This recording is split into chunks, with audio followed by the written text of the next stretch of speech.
पवित्र श्रावण मास की आप सभी भक्तजनों को बहुत बहुत शुभकामनाएं। भगवान भोलेनाथ आपकी हर मनोकामना पूर्ण करें। आपको भगवान शिव की असीम भक्ति और कृपा प्राप्त हो।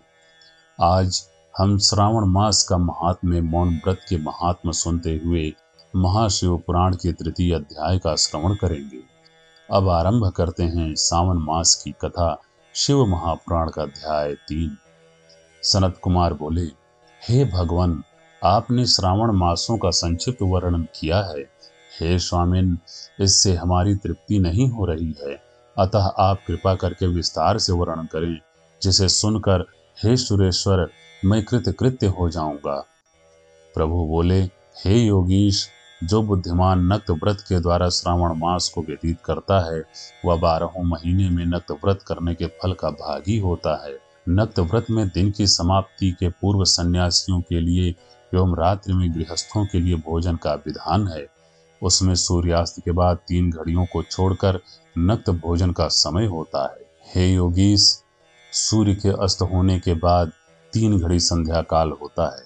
संध्या वेला में आहार, मैथुन, निद्रा और चौथा स्वाध्याय, इन चारों कर्मों का त्याग कर देना चाहिए। गृहस्थ और यति के भेद से उनकी व्यवस्था के विषय में मुझसे सुनिए। सूर्य के मंद पड़ जाने पर जब अपनी छाया अपने शरीर से दुगनी हो जाए, उस समय भोजन को यति के लिए नक्त भोजन कहा गया है। रात्रि भोजन के लिए नक्त भोजन नहीं होता है। तारों के दृष्टिगत होने पर विद्वानों ने गृहस्थ के लिए नक्त कहा है। यति के लिए दिन के 8वें भाग के शेष रहने पर भोजन का विधान है। उसके लिए रात्रि में भोजन का निषेध किया गया है। गृहस्थ को चाहिए कि वह विधि पूर्वक रात्रि में नक्त भोजन करे और यति, विधवा तथा विधुर व्यक्ति सूर्य के रहते नक्त व्रत करे। विधुर व्यक्ति यदि पुत्रवान हो तब उसे भी रात्रि में नक्त व्रत करना चाहिए। अनाश्रमी हो अथवा आश्रमी हो अथवा पत्नी रहित हो अथवा पुत्रवान हो, उन्हें रात्रि में नक्त व्रत करना चाहिए। इस प्रकार बुद्धिमान मनुष्य को अपने अधिकार के अनुसार नक्त व्रत करना चाहिए। इस मास में नक्त व्रत करने वाला व्यक्ति परम गति प्राप्त करता है। मैं प्रातः काल स्नान करूंगा, ब्रह्मचर्य व्रत का पालन करूंगा, नक्त भोजन करूंगा, पृथ्वी पर सोऊंगा और प्राणियों पर दया करूंगा। हे देव, इस व्रत को प्रारंभ करने पर यदि मैं मर जाऊं तो हे जगतपति, आपकी कृपा से मेरा व्रत पूर्ण हो। ऐसा संकल्प करके बुद्धिमान व्यक्ति को श्रावण मास में प्रतिदिन नक्त व्रत करना चाहिए। इस प्रकार नक्त व्रत करने वाला मुझे अत्यंत प्रिय होता है। ब्राह्मण के द्वारा अथवा स्वयं अतिरुद्र, महारुद्र अथवा रुद्र मंत्र से महीने भर प्रतिदिन अभिषेक करना चाहिए। हे वत्स, मैं उस व्यक्ति पर प्रसन्न हो जाता हूँ क्योंकि मैं जलधारा से अत्यंत प्रीति रखने वाला हूँ। अथवा रुद्र मंत्र के द्वारा मेरे लिए अत्यंत प्रीतिकर होम प्रतिदिन करना चाहिए। अपने लिए जो भी भोज्य पदार्थ अथवा सुखोपभोग की वस्तु अति प्रिय हो, संकल्प करके उन्हें श्रेष्ठ ब्राह्मण को प्रदान करें। स्वयं महीने भर उन पदार्थों का त्याग करना चाहिए। हे मुने, अब इसके बाद उत्तम लक्ष्मी पूजा विधि को सुनिए। लक्ष्मी चाहने वाले अथवा शांति की इच्छा वाले मनुष्य को लक्ष्य बिल्व पत्रों या लक्ष्य दूर्वा दलों से शिव की पूजा करनी चाहिए। आयु की कामना करने वाले को चंपा के लक्ष्य पुष्पों तथा विद्या चाहने वाले व्यक्ति को मल्लिका या चमेली के लक्ष्य पुष्पों से श्री हरि की पूजा करनी चाहिए। शिव तथा विष्णु की प्रसन्नता तुलसी के दलों से सिद्ध होती है। पुत्र की कामना करने वाले को कटेरी के दलों से शिव तथा विष्णु का पूजन करना चाहिए। बुरे स्वप्न की शांति के लिए धान्य से पूजन करना प्रशस्त होता है। देव के समक्ष निर्मित किए गए रंगवल्ली आदि से विभिन्न रंगों से रचित पद्म, स्वास्तिक और चक्र आदि से प्रभु की पूजा करनी चाहिए। इस प्रकार सभी मनोरथ की सिद्धि के लिए सभी प्रकार के पुष्पों से यदि मनुष्य लक्ष्य पूजा करे तो शिव जी प्रसन्न होंगे। तत्पश्चात उद्यापन करना चाहिए, मंडप निर्माण करना चाहिए और मंडप के त्रिभाग परिमाण में वेदिका बनानी चाहिए। तदनंतर पुण्याहवाचन करके आचार्य का वर्ण करना चाहिए और उस मंडप में प्रविष्ट होकर गीत तथा वाद्य के शब्दों और तीव्र वेद ध्वनि से रात्रि में जागरण करना चाहिए। वेदिका के ऊपर उत्तम लिंग तो भद्र बनाना चाहिए। और उसके बीच में चावलों से सुंदर कैलाश का निर्माण करना चाहिए। उसके ऊपर तांबे का अत्यंत चमकीला तथा पंच पल्लव युक्त कलश स्थापित करना चाहिए और उसे रेशमी वस्त्र से वेष्टित कर देना चाहिए। उसके ऊपर पार्वती पति शिव की सुवर्णमय प्रतिमा स्थापित करनी चाहिए। तत्पश्चात पंचामृत पूर्वक धूप दीप तथा नैवेद्य से उस प्रतिमा की पूजा करनी चाहिए और गीत वाद्य नृत्य तथा वेद शास्त्र तथा पुराणों के पाठ के द्वारा रात्रि में जागरण करना चाहिए। इसके बाद प्रातःकाल भली भांति स्नान करके पवित्र हो जाना चाहिए और अपनी शाखा में निर्दिष्ट विधान के अनुसार वेदिका निर्माण करना चाहिए। तत्पश्चात मूल मंत्र से या गायत्री मंत्र से शिव के सहस्त्र नामों के द्वारा तिल तथा घृत मिश्रित खीर से होम करना चाहिए अथवा जिस मंत्र से पूजा की गई है उसी से होम करके पूर्णाहुति डालनी चाहिए।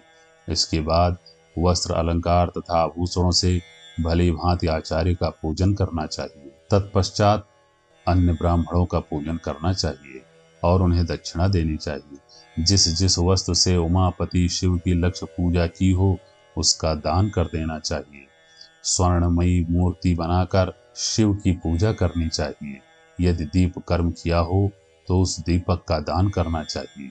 चांदी का दीपक और स्वर्ण की वर्तिका अर्थात बत्ती बनाकर उसे गोघृत से भरकर सभी कामनाओं और अर्थ की सिद्धि के लिए उसका दान करना चाहिए। इसके बाद प्रभु से क्षमा प्रार्थना करनी चाहिए और अंत में 100 ब्राह्मणों को भोजन कराना चाहिए। हे मुने, जो व्यक्ति इस प्रकार पूजा करता है मैं उस पर प्रसन्न होता हूँ। उसमें भी जो श्रावण मास में पूजा करता है उसका अनंत फल मिलता है। यदि अपने लिए अत्यंत प्रिय कोई वस्तु मुझे अर्पण करने के विचार से इस मास में कोई त्यागता है तो अब उसका फल सुनिए।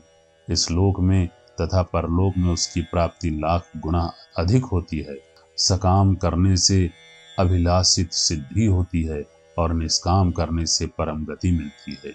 इस मास में रुद्राभिषेक करने वाला मनुष्य उसके पाठ की अक्षर संख्या से एक एक अक्षर के लिए करोड़ करोड़ वर्षों तक रुद्रलोक में प्रतिष्ठा प्राप्त करता है। पंचामृत का अभिषेक करने से मनुष्य अमरत्व को प्राप्त होता है। इस मास में जो मनुष्य भूमि पर शयन करता है उसका फल भी मुझसे सुनिए। हे द्विजश्रेष्ठ, वह मनुष्य 9 प्रकार के रत्नों से जड़ी हुई सुंदर वस्त्र से आच्छादित बिछे हुए कोमल गद्दे से सुशोभित देश तकियों से युक्त रम्य स्त्रियों से विभूषित रत्न निर्मित दीपों से मंडित तथा अत्यंत मृदु और गरुड़ाकार प्रवाल मणि निर्मित अथवा हाथी दांत की बनी हुई अथवा चंदन की बनी हुई उत्तम तथा शुभ सैया प्राप्त करता है। इस मास में ब्रह्मचर्य का पालन करने से वीर की दृढ़ पुष्टि होती है। ओज बल शरीर की दृढ़ता और जो भी धर्म के विषय में उपकारक होते हैं वह सब उसे प्राप्त हो जाता है। निष्काम ब्रह्मचर्य व्रती को साक्षात ब्रह्म प्राप्ति होती है और सकाम को स्वर्ग तथा सुंदर देवांगनाओं की प्राप्ति होती है। इस मास में दिन रात अथवा केवल दिन में अथवा भोजन के समय मौन व्रत धारण करने वाला भी महान वक्ता होता है। व्रत के अंत में घंटा और पुस्तक का दान करना चाहिए। व्रत के अंत में घंटा और पुस्तक का दान करना चाहिए। मौन व्रत के महात्म से मनुष्य सभी शास्त्रों में कुशल तथा वेद वेदांग में पारंगत हो जाता है तथा बुद्धि में बृहस्पति के समान हो जाता है। मौन धारण करने वाले का किसी से कलह नहीं होता, अतः मौन व्रत अत्यंत उत्कृष्ट है। इस प्रकार श्री स्कंद पुराण के अंतर्गत ईश्वर सनत कुमार संवाद में श्रावण मास महात्म में नक्त व्रत लक्ष्य पूजा भूमि सैन मौनादिक व्रत कथन नामक तीसरा अध्याय पूर्ण हुआ। हम आशा करते हैं कि आपने इस कथा का ध्यान पूर्वक श्रवण किया होगा। अगर कथा अच्छी लगी तो लाइक जरूर कर दीजिए। इस संपूर्ण श्रावण मास में हम आपके लिए प्रतिदिन शिव महापुराण की कथाओं का वर्णन करते हुए यह कथाएं प्रातःकाल लाते रहेंगे और इसके अलावा आप भगवान शिव की अन्य कथाएं भी सुनना चाहते हैं तो हमारे चैनल धर्म कथा गंगा को सब्सक्राइब कर लें, क्योंकि इस बार हम बहुत सारे पर्व और त्योहारों के अलावा शिव जी की विशेष कथाएं लेकर आने वाले हैं। और अपने बंधुओं को भी शेयर करें, जिससे इस पवित्र मास में अगर वो कुछ ना कर सकें तो कम से कम इस कथा का श्रवण करके पुण्य अर्जित कर लें। मिलते हैं अगली कथा में। हर हर महादेव। जय शिव शंभू।